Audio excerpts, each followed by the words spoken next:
Shalom. First and foremost, I want to give all praises, honor, and glory to Yahweh, Bahasham, Yahweh Shai, Bahasham, Recha Kodash. Double honors to the elders and the apostles of Great Millstone, and peace and blessings to the elect. And today we're going to go into the book of Genesis, the 19th chapter.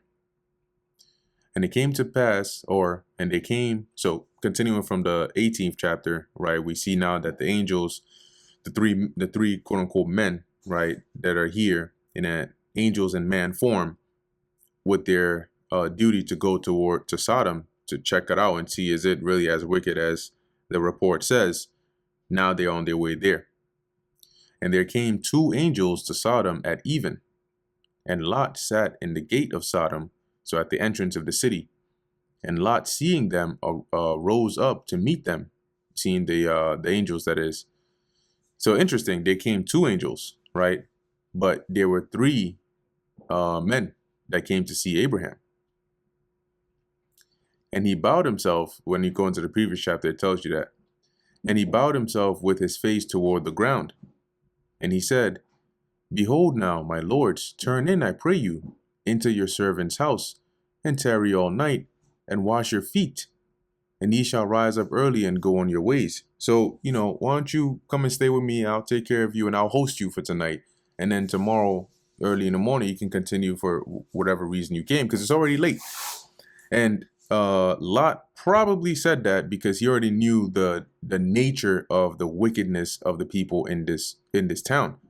That's why, as we're going to read, he urged them to stay with him that night, because their response was, and they said, Nay, but we will abide in the street all night. Now, why did they say that?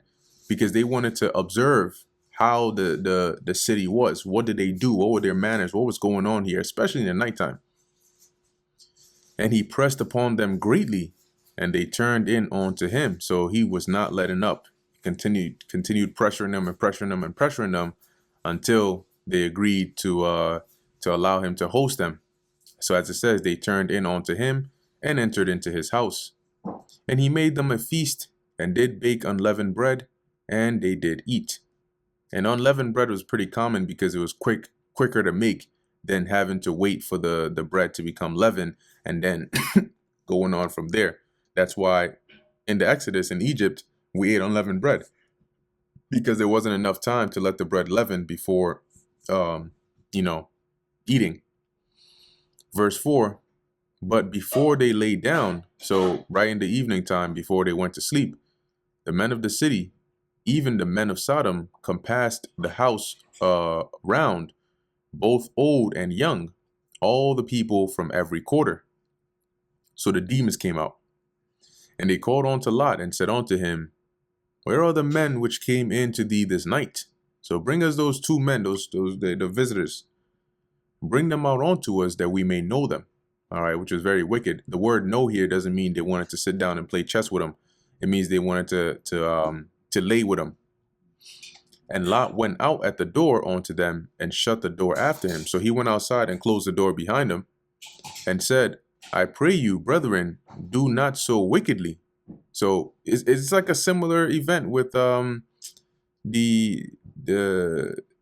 incident in the book of Judges, right? With the wicked men of Benjamin that wanted to know the priest that was dwelling with the Ephraimite in there. So basically he says, no, don't do this. This is a very wicked thing. Don't do this. Behold, now I have two daughters which have not known man. So they were still virgins. Let me, I pray you, bring them out unto you, and do ye to them as is good in your eyes. So you can do whatever you want to do to them. Now, it doesn't mean Lot didn't care about his daughters, but priority, right? He prioritized the safety. Like, this is a very grievous sin, and to avoid this, to prevent this, if it meant giving up his daughters to them, he was willing to do that than to allow them, especially being that these two angels were guests under his roof, because they took that very seriously, because they were now your responsibility if they were under your roof. So as he says, he was willing to give them his daughters, right, rather than to let these men, have at it with the angels or with those two men. Only unto these men do nothing, for therefore came they under the roof, the shadow of my roof. See, so they're under my protection, so don't do anything to them.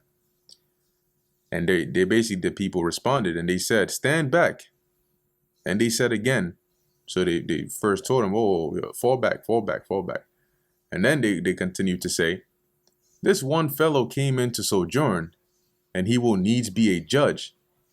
Now will we deal worse with thee so than with them. So basically, this guy, who the hell he think he is? You know, he came here as an outsider, right, to dwell in our sound, our city, our land, and now he's trying to act like a judge over us and tell us what to do and what not to do. See, now we're gonna do worse things to you than we're gonna do to those men. And they pressed sore upon the man, even Lot, and came near to break the door. So now, imagine a whole multitude of people trying to rush up on Lot.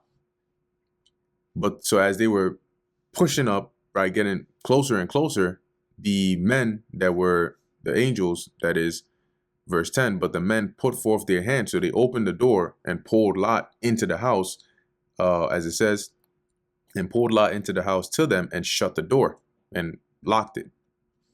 And they smote the men that were at the door of the house with blindness, both small and great, so that they wearied themselves to find the door. So instantly the angels, made those men blind so they couldn't find their way. And the men said unto Lot, Hast thou here any besides? Son-in-law, and thy sons, and thy daughters, and whatsoever thou hast in the city, bring them out of this place. So do you have any, aside from you, who else do you have here? Relatives and whatnot. Go and gather all of them and leave this place. For we will destroy this place, because the cry of them is waxing great before the face of the Lord, and the Lord Yahweh hath sent us to destroy it. So their sins have come up, and the Lord is like, yeah, it's time to cast judgment upon them. And Lot went out and spake unto his sons-in-law, which married his daughters. So they, as it says, which married his daughters, but remember, Lot said that they had a known man. So it's possible that at this point the marriage wasn't consummated, and likely they were betrothed. And said, Up, get you out of this place, for the Lord Yahweh will destroy this city. But he seemed as one that mocked unto his sons-in-law. So they basically took him for a joke. They thought that he was joking around, like, what the hell are you talking about? God is going to destroy the city? What, tonight? Okay, pops. And when the morning arose, then the angels hastened Lot.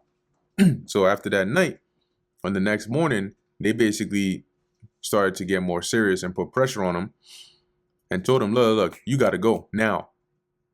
Saying, Arise, take thy wife and thy 2 daughters, which are here, lest thou be consumed in the iniquity of the city. So you have to go now, because we're about to destroy this place, and we're under strict orders to make sure you're not destroyed with it.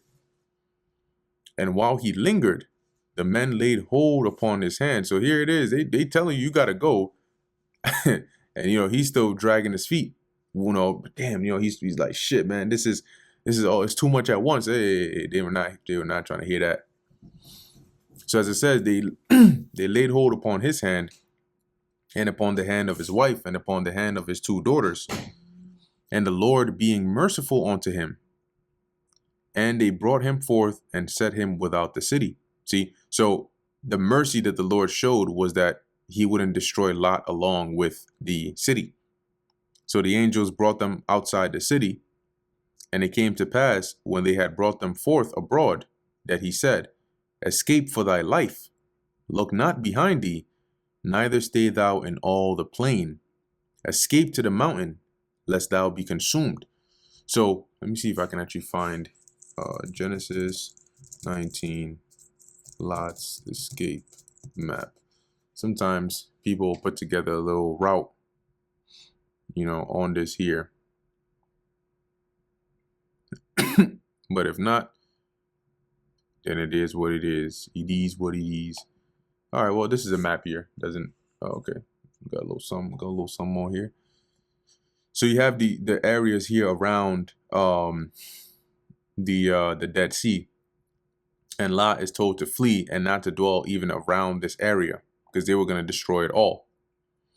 So he's told to flee into the mountains. And when you look at the geography here, the mountains regions would be either east or southeast of this area here.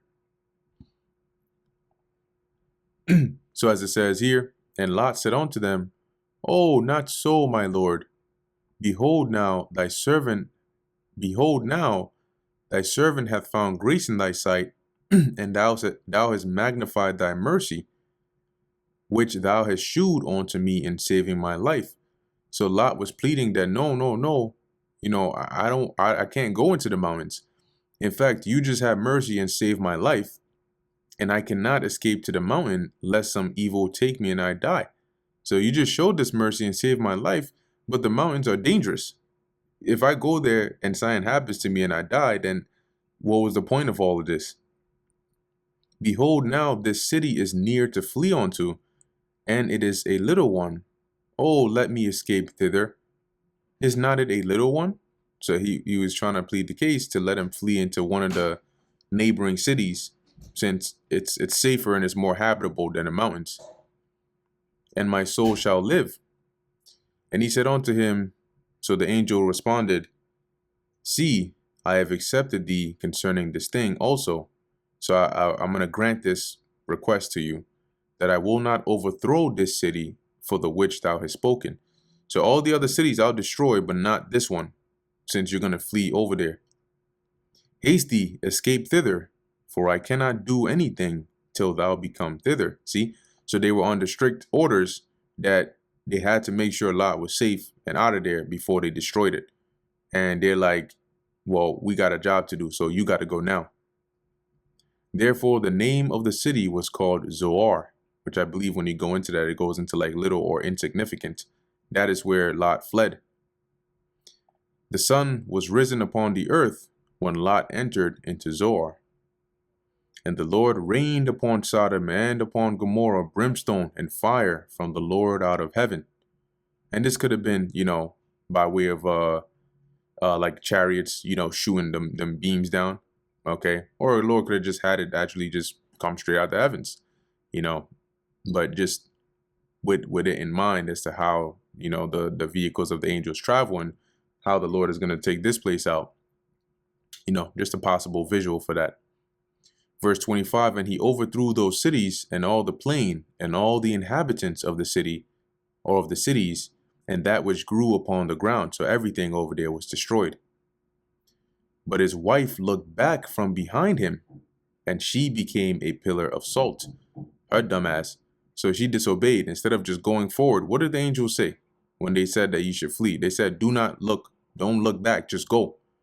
Okay. I think it was somewhere up above. Yeah. Look not behind thee. And so as they're going, his wife ends up turning around and she got turned into a pillar of salt.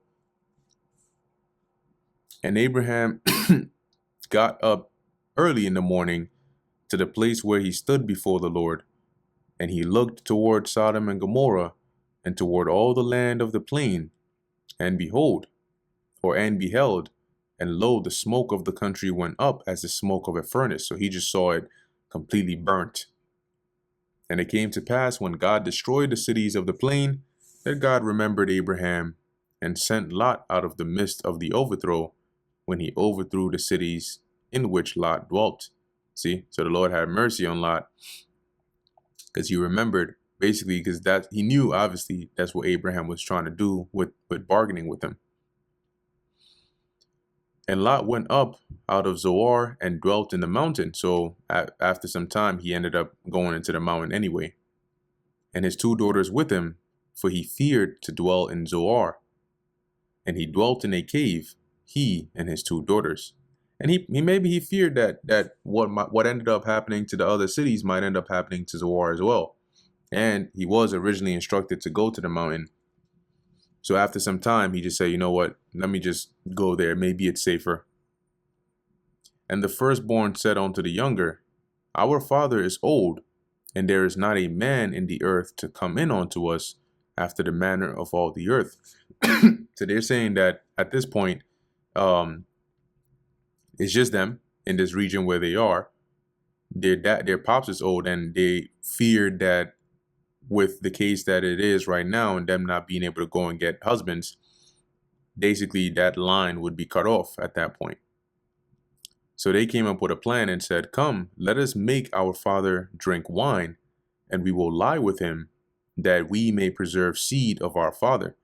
So this is the plan they came up with, to basically get him extremely drunk to where he wouldn't be able to have a proper sense of judgment, and then they would basically lie with him, sleep with him, and so that they could be impregnated and then have children to keep his seed alive.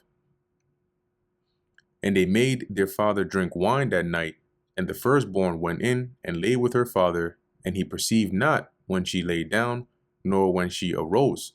So he was like, they got him drunk to the point where he couldn't, once again, his sense of judgment was off. So he wasn't really fully aware, right, of what was really going on there. And so, they did what they did. And it came to pass on the morrow that the firstborn said unto the younger, Behold, I lay yesternight, so last night, with my father. Let us make him drink wine this night also, and go thou in, and lie with him, that we may preserve seed of our father. And they made their father drink wine that night also, and the younger arose and lay with him, and he perceived not when she lay down, nor when she arose. So once again, the younger daughter did the same that the older daughter did. And thus were both the daughters of Lot with children by their father. So eventually they both got pregnant. And the firstborn bare a son, and called his name Moab. The same is the father of the Moabites unto this day. The younger, she also bare a son, and called his name Ben-Ammi. The same is the father of the children of Ammon unto this day. So that's where you get your Moabites and Ammonites from. And that brings us to the end of the book of Genesis, the 19th chapter. Lord willing, thou is edifying to the elect. In closing, I want to give all praises, honor, and glory to Yahweh, Bahasham Yahushai, Bahasham Recha Kudash. Until next time, Shalom.